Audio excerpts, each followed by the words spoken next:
He's the COO of Veridoc Global. Daniel Silva joins us right here on New to the Street. Thanks so much for coming in. All right, thank you. Hey, can you give us a quick summary of how your technology works?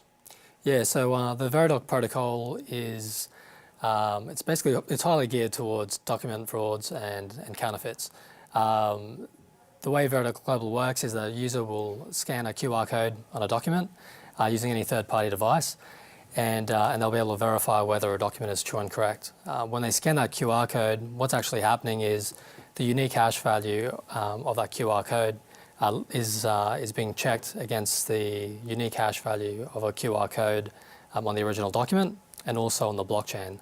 And when I talk about a unique hash value, it can be likened to, I guess, the DNA or the fingerprint of a file. And so the blockchain being immutable in nature lends itself as a highly trusted reference point for that verification process. So how is VDG used to pay for blockchain transactions?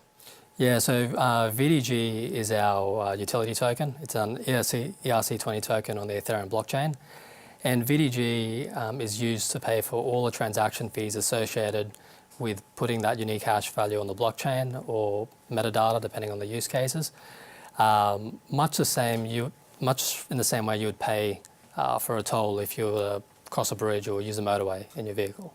So how exciting is it for you guys to have the Veridoc Global app out there on Google Play and also on Apple? Yeah, it's awesome. So we recently launched the Veridoc Global app on both Android and iOS devices.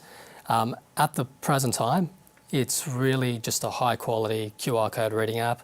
Doesn't have all those annoying ads at the bottom of the app like you see in some other softwares, and it's completely free to download and to use. Now, there's a new feature being released this quarter that also uses an app.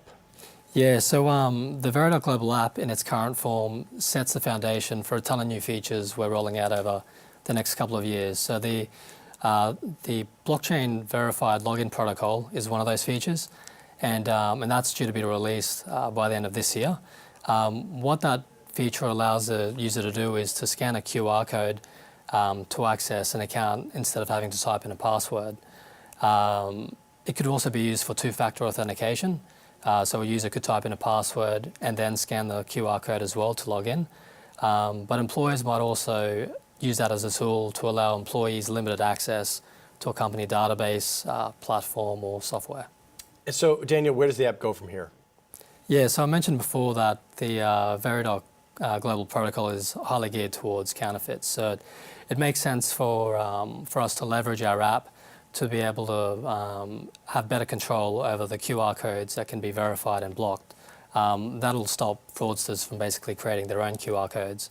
We're also looking at big data and analytics. So that's particularly useful for counterfeiting because we can then detect anomalies when they take place. For instance, if you had a QR code on a luxury handbag that was being scanned in Los Angeles and New York at the same time, you could very quickly tell that one of those is a counterfeit and then take necessary steps to either block that QR code. I mean, counterfeiters are lazy. They'll probably do 1,000 QR codes, the same one, and we can technologically then block that QR code and take them all out of circulation, just like that. No, that's really good. This is a good way for that to work. Now, Daniel, your roadmap also mentions Veridoc ticketing launch to be released this quarter.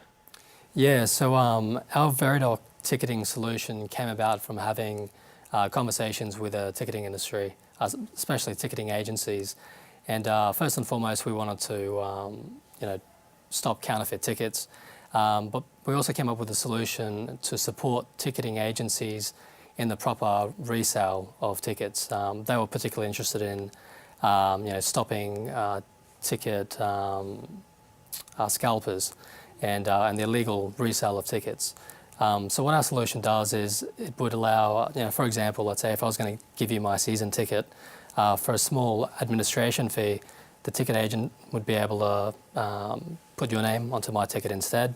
The unique hash value would be updated onto the blockchain for verification purposes, and we wouldn't be left in an embarrassing situation when you're attending the game and they ask you for your ID and it doesn't match my name. Wow, that's pretty good. A cricket match, right? Yeah, cricket. Rugby. We're at rugby as well. So Daniel, as we look to the future, what developments are coming down the pike? Yeah, so we recently formed a partnership with DocuSign.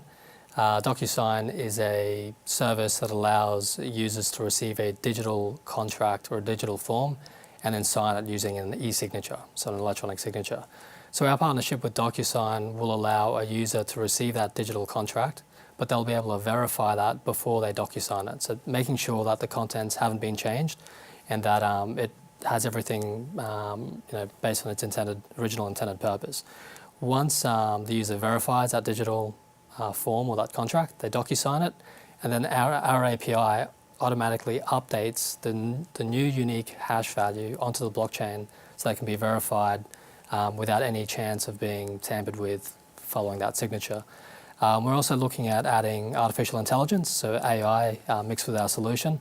And right now we're looking at a document compare tool to be able to give users a report when they scan the QR code of all the differences made to a document. So for example, if I had a 150-page legal contract, scanning the QR code would say, on page 26 the word liability was struck out, and on page 100, 120, and 121 the signatures were added. That is a solution that a lot of legal firms and companies would appreciate because it means that they get a report of all those changes, which would save them a ton in paralegal fees and speed up the process immensely. All right, Daniel De Silva, the COO of Veridoc Global, thanks for joining us. Thanks, CJ. Appreciate it. Much more to do right here on New to the Street.